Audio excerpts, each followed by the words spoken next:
Bonjour à tous, merci de nous rejoindre. Voici les titres de ce journal. En Côte d'Ivoire, le gouvernement a dressé le bilan des réalisations sociales effectuées au cours des 3 premiers mois de cette année 2020. C'était hier en Conseil des ministres au Palais présidentiel dans la commune du Plateau, réunion dirigée bien sûr par le chef de l'État Alassane Ouattara.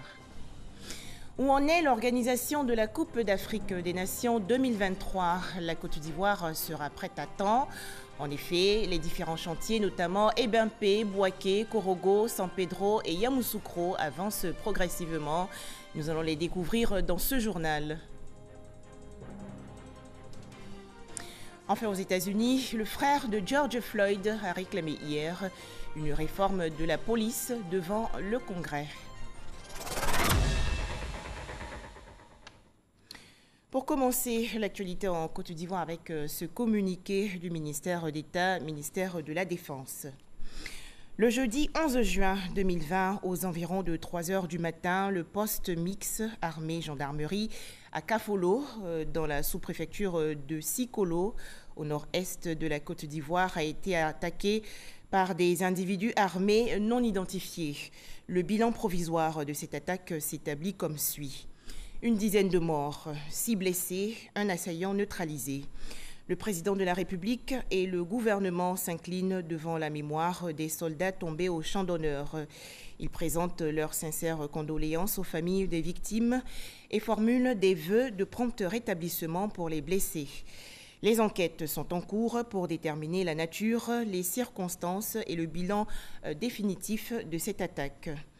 Dans l'intervalle, des mesures urgentes ont été prises dans la zone, notamment la mise en alerte de toutes les troupes ainsi que le ratissage en vue de retrouver les assaillants.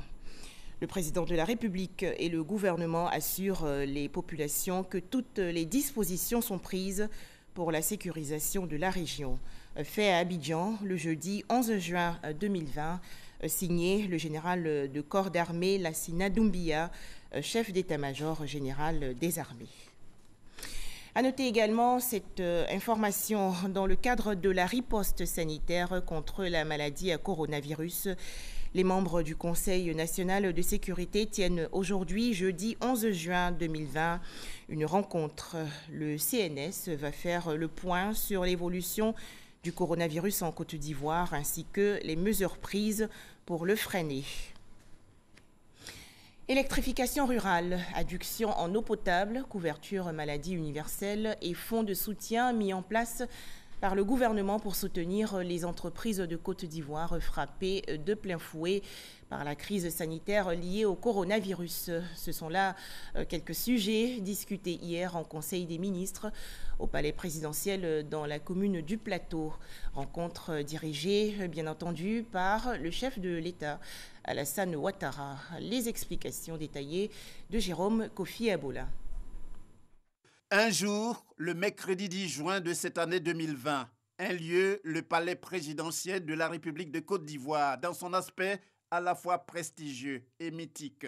Une réunion, le Conseil des ministres, comme toujours présidé par le chef de l'État, le président Alassane Ouattara. Une réunion qui, conformément à ses habitudes, n'a pas lésiné sur les moyens pour parler des mesures prises sur la vie de la nation.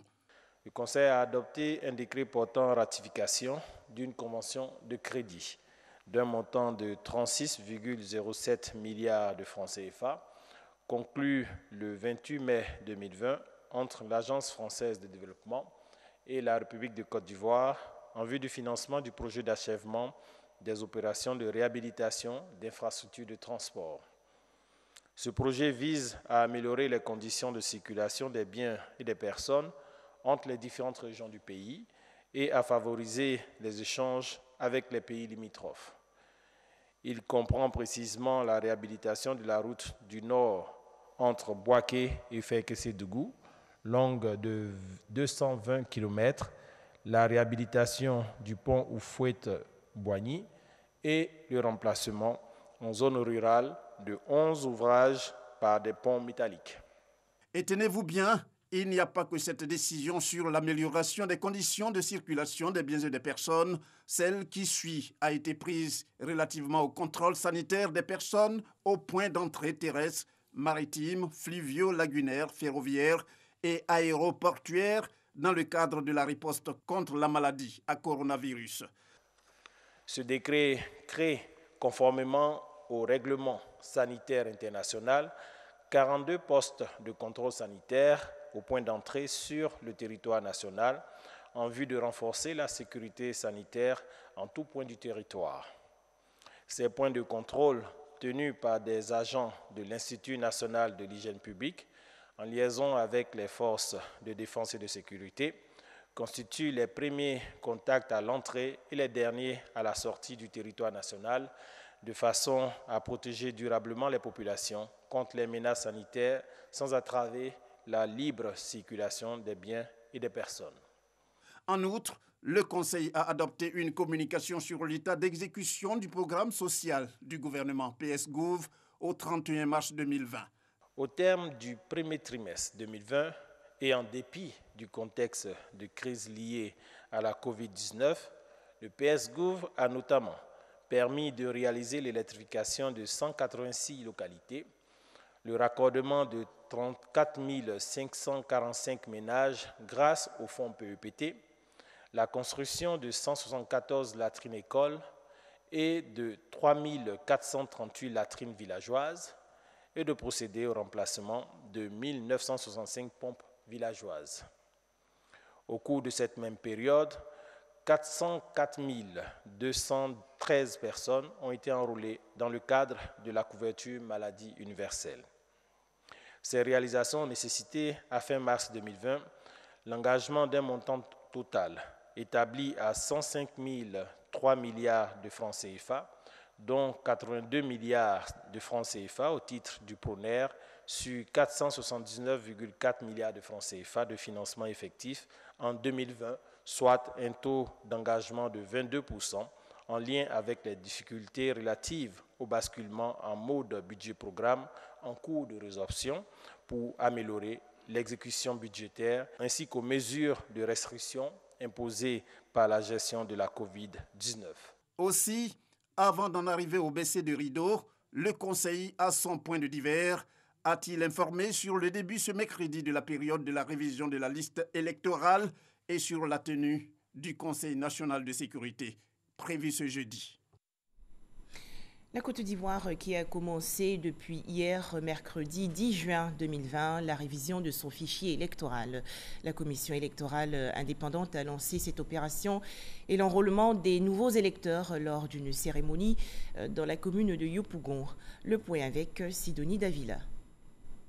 La révision de la liste électorale est entrée dans sa phase pratique ce mercredi.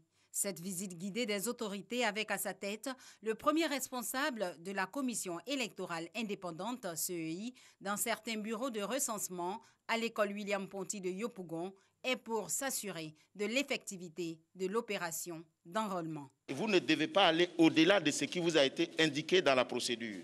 Parce que si vous prenez mal le nom sur le formulaire, immédiatement le formulaire est rejeté. Yopougon, la plus grande commune d'Abidjan, qui abrite la cérémonie de lancement officiel du démarrage de l'opération d'enrôlement, concentre plus de 400 000 électeurs. Avec cette faible affluence remarquée dans les centres ce premier jour, le maire assure de son soutien dans les actions de sensibilisation. Le conseil municipal de Yopougon se fait d'ailleurs le devoir républicain d'appuyer votre institution dans toutes les initiatives de sensibilisation et d'encadrement des populations afin que cette opération soit un succès total dans notre commune. Pour le bon déroulement de l'enrôlement, la commission électorale indépendante a mobilisé les moyens humains et matériels. Seule votre inscription sur la liste électorale vous confère la qualité pour faire entendre votre voix et votre choix et accorder ainsi votre suffrage le jour du scrutin. Voici toute l'importance de l'opération de recensement des électeurs que nous lançons ce jour. L'enrôlement en ligne devrait rapporter la preuve qui fonde le changement du lieu de vote. Cette preuve se faisant par la production d'une attestation de résidence, de domicile ou une attestation fiscale. Nous avons conçu à cet effet des documents spécifiques disponibles dans les commissariats, dans les mairies, dans les sous-préfectures et dans les administrations fiscales. Il est bon de préciser que ces documents sont gratuits.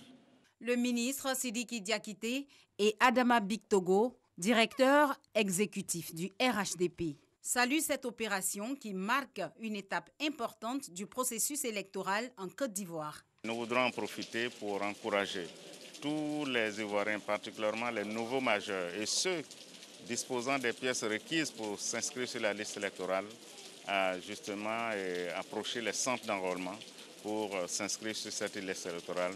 C'est l'occasion aussi pour nous, les hommes politiques, qui sommes en premier concernés par ce démarrage donc, de l'inscription sur le fichier électoral, appeler tous les militants du RHDP à s'inscrire massivement, à occuper le terrain, à aller dans tous les hameaux, dans tous les quartiers, toutes les communes, pour mobiliser, sensibiliser.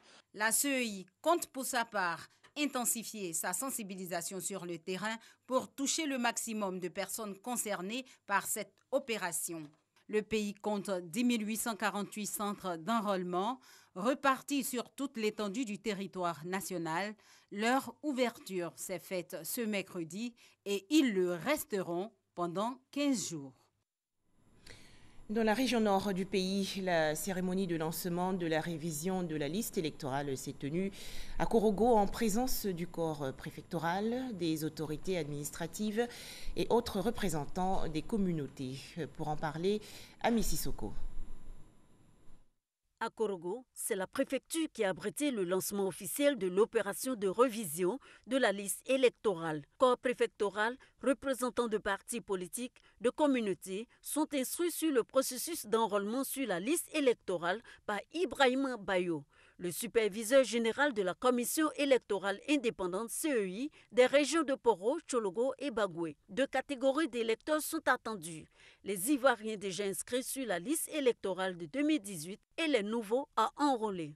Sont aussi concernés par l'opération les personnes qui ont constaté des erreurs dans leur nom, qui ont changé de fonction ou de métier. Les personnes désireuses de changer de lieu de vote devront se munir d'un certificat de résidence. Une visite des centres d'enrôlement a permis aux autorités de s'assurer de leur ouverture effective. Au lycée moderne de Korogo, Adama a pu vérifier ses informations personnelles sur la liste électorale.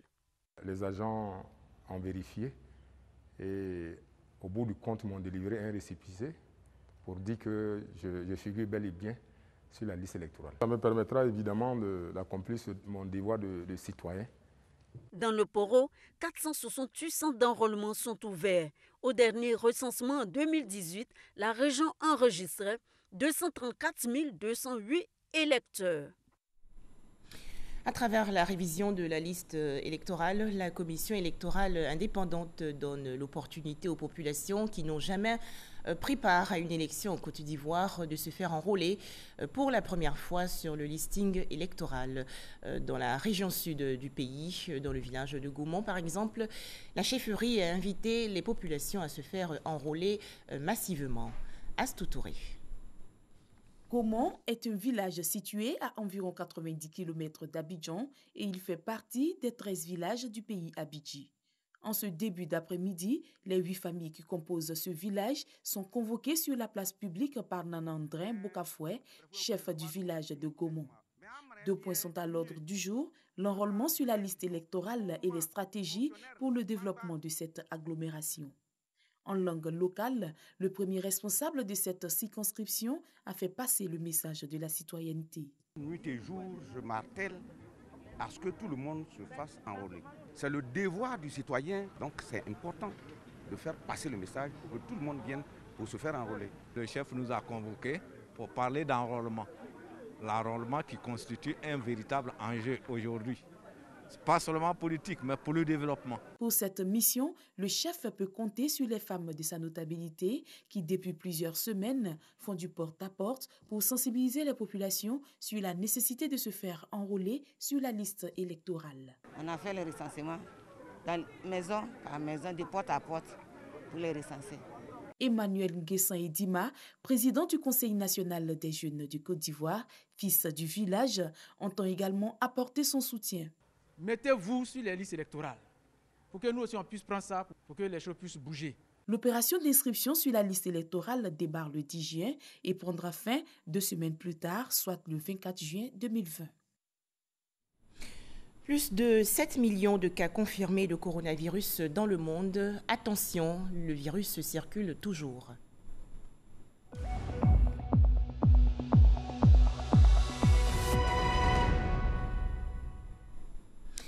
En Côte d'Ivoire, à la date d'hier, mercredi 10 juin 2020, le ministère de la Santé et de l'Hygiène publique a enregistré 186 nouveaux cas de coronavirus. Le bilan ivoirien fait donc actuellement état de 4181 cas confirmés, dont 2174 personnes guéries et 41 décès. Les précisions du directeur général de la Santé, le professeur Mamadou Samba. Le ministère de la Santé et de l'Hygiène publique a enregistré ce jour, mercredi 10 juin 2020, 186 nouveaux cas de Covid-19 sur 612 échantillons prélevés, soit 30,4% de cas positifs, 129 guéris et 3 décès. Nous avons déploré ce jour 3 décès au service des maladies infectieuses et tropicales du CHU de Treichville. Le premier est un patient de 22 ans, obèse.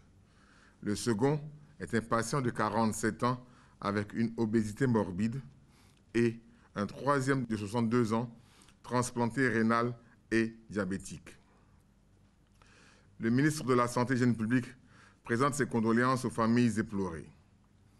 À la date du 10 juin 2020, la Côte d'Ivoire compte donc 4181 cas confirmés, dont 2174 personnes guéries, 41 décès et 1966 cas actifs. Le nombre total d'échantillons est de 33 476. Le ministre de la Santé et de l'Hygiène publique rappelle que la pandémie n'est pas terminée. Il exhorte les populations à ne pas relâcher les efforts dans le respect des mesures barrières. Ces mesures ont pour objet de vous protéger et de protéger les autres. Le ministre de la Santé et de l'Hygiène publique insiste sur le fait que le respect des dites mesures peut nous permettre de contrôler et de maîtriser la pandémie sur notre sol. Dès l'apparition de signes tels que la toux, la fièvre et les difficultés respiratoires, n'hésitez pas à vous rendre dans un des centres d'accueil et de dépistage Covid-19 ou appeler les numéros gratuits suivants, le 101, le 119, le 125 et le 143. Jetons à présent un coup d'œil sur les cas recensés dans quelques pays africains. Au Ghana, 10 358 cas confirmés de coronavirus, dont 3 824 personnes guéries et 48 décès. Le Bénin avec 305 cas confirmés, dont 188 guéris et 4 décès. Au Togo, 522 cas confirmés, dont 265 guéris et 13 décès. Le Burkina Faso, de son côté, annonce 891 cas confirmés, dont 765 guéris et 53 décès. Le Mali comptabilise 1667 cas confirmés de coronavirus, dont 948 personnes guéries et 96 décès. À Madagascar, 1162 cas confirmés, dont 296 guéris et 10 décès. Enfin, en Afrique du Sud, un bilan très lourd avec 55 421 cas confirmés, dont 31 505 personnes guéries et 1210 décès. Pour terminer, le point dans le monde entier a noté 7 477 940 cas confirmés de coronavirus, dont 3 792 265 guéris et 419 391 décès. À noter qu'à Madagascar, face à l'augmentation du nombre d'agents de santé infectés par le coronavirus, le syndicat a lancé un appel aux autorités. De nombreux centres de santé du pays sont en effet sous-équipés. Madagascar compte actuellement 1162 cas confirmés de coronavirus et 10 décès. En Côte d'Ivoire, l'indiscipline de certaines populations et le non-respect des gestes barrières pour freiner le coronavirus, deux sujets évoqués hier lors du point presse organisé par le gouvernement. Le docteur Edith Kouassi, conseillère technique du ministère de la Santé et de l'Hygiène publique et le porte-parole de la police nationale, le commissaire principal Charlemagne Bleu, ont animé cette rencontre. Le point avec Alexis Ouedraogo. La flambée des cas Covid-19 dans le pays inquiète.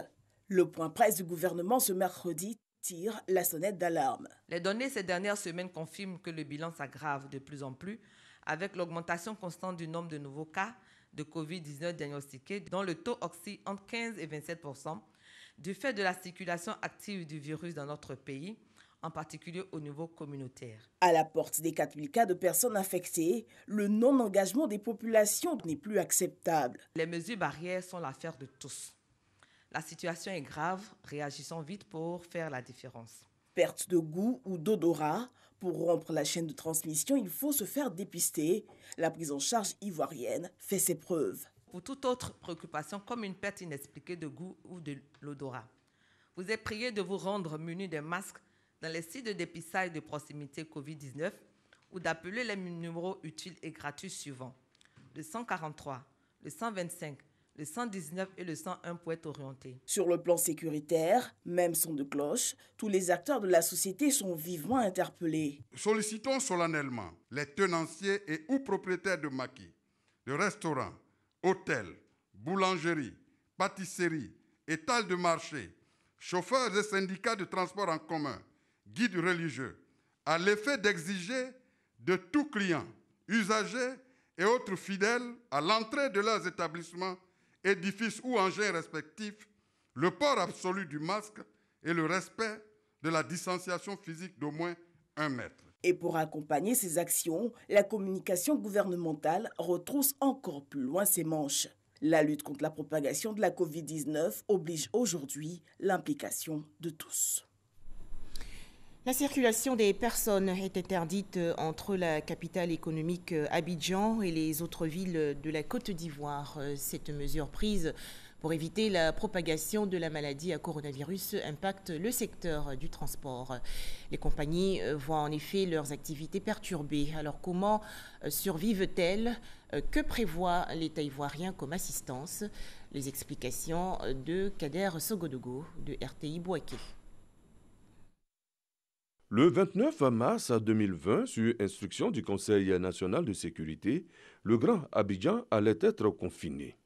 Une mesure prise pour éviter la propagation de la Covid-19 aux villes de l'intérieur du pays. À cette période, la majorité des cas détectés étaient concentrés dans le Grand Abidjan. Ce n'est pas tout. Les frontières terrestres du pays allaient subir le même sort. Ces mesures de confinement allaient voir les différentes compagnies de transport terrestre qui faisaient la navette entre Abidjan et l'intérieur du pays et la Côte d'Ivoire et les pays voisins cessaient leurs activités. Une pilule difficile à avaler.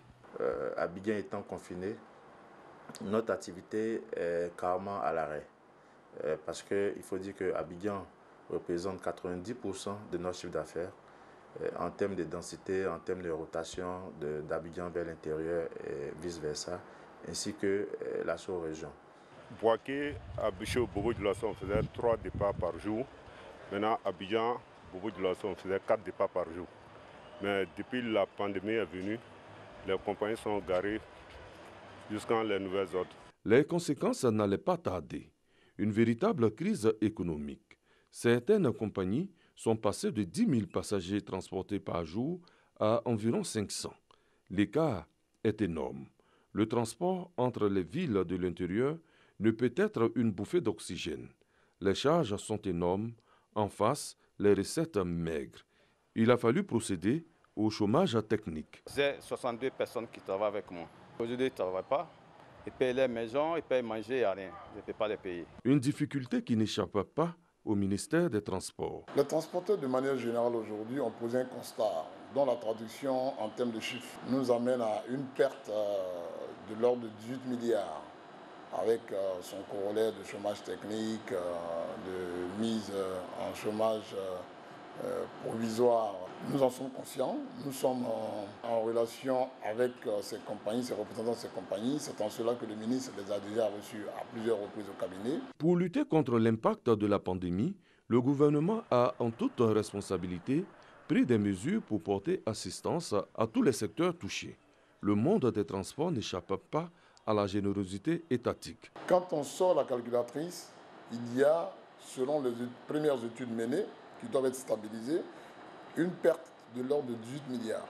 L'accompagnement se fera essentiellement à travers les 4 fonds. Le plan de soutien du gouvernement est de l'ordre de 1700 milliards. Et dans les différents fonds, vous avez pour les personnes vulnérables de l'ordre de 150 milliards, vous avez pour les grandes entreprises de l'ordre de 100 milliards, vous avez pour les PME de l'ordre de 150 milliards, etc. Donc c'est dans ce package-là que véritablement les transporteurs seront accompagnés. C'est bon de passer à la caisse de l'État, mais la réalité est là. Il faudra bien reprendre à un moment donné au risque de disparaître. Pas de la Covid-19, mais de la crise économique. Alors, les transporteurs sont prêts à se soumettre à toutes les exigences. Au bout, il y a la survie du secteur. Nous sommes vraiment prêts à respecter et à nous engager aux côtés de l'État pour reprendre l'activité en respectant les mesures que l'État a prises pour préserver la vie des Ivoiriens. Nous sommes en train de redoubler d'efforts pour que lorsque Abidjan va être déconfiné, toutes les dispositions soient prises afin que les mesures qui vont être prises soient respectées par tous pour que le transport, comme on a toujours dit, la maladie ne passe pas par les transporteurs. En attendant, sur l'autoroute, l'absence des cas se fait sentir. Les gros camions restent les rois de la route. Ils traversent les frontières. Ils entrent également à Abidjan. Le Conseil national de sécurité autorise le transport des marchandises. Retour à la normalité et comportement à risque, le bilan sécuritaire de la pandémie.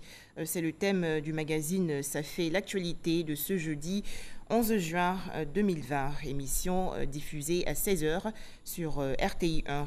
Invité, le commissaire principal Charlemagne Bleu, porte-parole de la police nationale. Autre actualité nationale, des vivres, non-vivres et autres équipements informatiques offerts il y a quelques jours au PAVIOS, le centre de protection et d'assistance aux victimes de violences sexuelles de la commune d'Atekoubé. Cette initiative du programme des Nations Unies pour le développement s'inscrit dans le cadre de la lutte contre les violences basées sur le genre. Patricia Etia. Le phénomène des violences basées sur le genre connaît une recrudescence particulière dans le contexte actuel de la COVID-19. Pour soutenir le gouvernement, le Programme des Nations Unies pour le développement PNUD a mis l'accent sur le renforcement des capacités des plateformes de prévention et de lutte contre les violences basées sur le genre à travers des dons. En appuyant ce centre qui prend en charge les victimes basées sur le genre, nous avons fait une dotation d'équipements sanitaires, hygiéniques et alimentaires qui permettra de prendre en charge les opérations pendant une période de 6 mois. C'était un peu en léthargie. Maintenant que nous avons reçu tout le matériel avec l'appui de PNUD et de l'État de Côte d'Ivoire, nous allons nous mettre sur pied pour faire une sensibilisation afin d'atteindre nos objectifs. En effet, le centre PAVIOS, qui est un centre d'accueil de victimes des violences basées sur le genre, est confronté à des difficultés liées au fonctionnement et à la dégradation des locaux. Avec cet appui, la ministre veut atteindre la tolérance zéro en matière de violences basées sur le genre. Et aujourd'hui, le PNUD vient renforcer les capacités techniques de ce centre. C'est que du bonheur pour nous, parce que ces personnes qui subissent les violences sexuelles ou conjugales sont souvent stigmatisées dans leur milieu. Il est important de les sortir de leur milieu, qu'ils aient donc une prise en charge intégrée, médicale, psychologique. Pour apporter une réponse adaptée à cette problématique, le gouvernement, à travers le ministère de la Femme, de la Famille et de l'Enfant, a élaboré un plan de riposte. Dans ce cadre, l'accent a été mis sur le renforcement des capacités des plateformes de prévention et de lutte contre les violences basées sur le genre et la sensibilisation des communautés quant à la protection des femmes en cette période sensible de la COVID-19. Des nouvelles sportives à présent. La Côte d'Ivoire s'attelle à relever le défi de l'organisation de la Coupe d'Afrique des Nations 2023. En effet, malgré la crise sanitaire liée au coronavirus, les différents chantiers, notamment Ebimpe, Bouaké, Korogo, San Pedro et Yamoussoukro, avancent progressivement. Les explications dans ce reportage de Konaté Ngamblé et Silver Esso. La Côte d'Ivoire met toutes les chances de son côté pour relever le défi de l'organisation de la CAN 2023. Malgré la grave crise sanitaire du coronavirus qui secoue le monde, le gouvernement ivoirien, à travers le ministère des Sports, n'a pas rangé la clé de la réhabilitation et la construction des infrastructures sportives. La réhabilitation et la construction des infrastructures sportives avancent à grands pas. Le stade olympique Alassane Ouattara d'Ebimpe est quasiment terminé. Ce stade, qui abritera le match d'ouverture et la finale de la CAN 2023, est estimé à 98%. Bouaké et Yamoussoukro connaissent une avancée très importante avec un taux de réalisation de 50%. Là où les travaux semblent un peu traîner, c'est à San Pedro et Korogo. Dans ces deux localités, on note un taux de réalisation de 20 et 25%. Des entreprises chinoises qui travaillent sur ces chantiers-là, nous savons que chaque fin d'année, c'est une population qui rentre chez elle pour la fête de Nouvel An. Donc beaucoup sont partis, ils ne sont pas revenus. Mais ces infrastructures seront livrées une année avant la CAN. Comme on le constate, la Côte d'Ivoire est au travail. Concernant le stade Félix Houphouët-Boigny, le marché de réhabilitation est en cours d'attribution. Un comité d'experts analyse les dossiers des entreprises soumissionnaires. Et cette analyse est arrivée à son terme. En image, l'actualité aux États-Unis. Philonise Floyd, le frère de George Floyd, a demandé hier aux élus américains de changer le fonctionnement des forces de l'ordre après la mort de son frère lors de son interpellation par des policiers blancs à Minneapolis. Décès qui a causé une grosse vague de protestations. Enfin, rappelons ce communiqué du ministère d'État, ministère ivoirien de la Défense. Le jeudi 11 juin 2020, aux environs de 3 heures du matin, le poste mixte armée-gendarmerie à Kafolo, dans la sous-préfecture de Sikolo, au nord-est de la Côte d'Ivoire, a été attaqué par des individus armés non identifiés. Le bilan provisoire de cette attaque s'établit comme suit. Une dizaine de morts, 6 blessés, un assaillant neutralisé. Le président de la République et le gouvernement s'inclinent devant la mémoire des soldats tombés au champ d'honneur. Ils présentent leurs sincères condoléances aux familles des victimes et formulent des vœux de prompt rétablissement pour les blessés. Les enquêtes sont en cours pour déterminer la nature, les circonstances et le bilan définitif de cette attaque. Dans l'intervalle, des mesures urgentes ont été prises dans la zone, notamment la mise en alerte de toutes les troupes ainsi que le ratissage en vue de retrouver les assaillants. Le président de la République et le gouvernement assurent les populations que toutes les dispositions sont prises pour la sécurisation de la région. Fait à Abidjan le jeudi 11 juin 2020, signé le général de corps d'armée Lassina Doumbia, chef d'état-major général des armées. Merci de nous avoir suivis. C'est la fin de ce journal.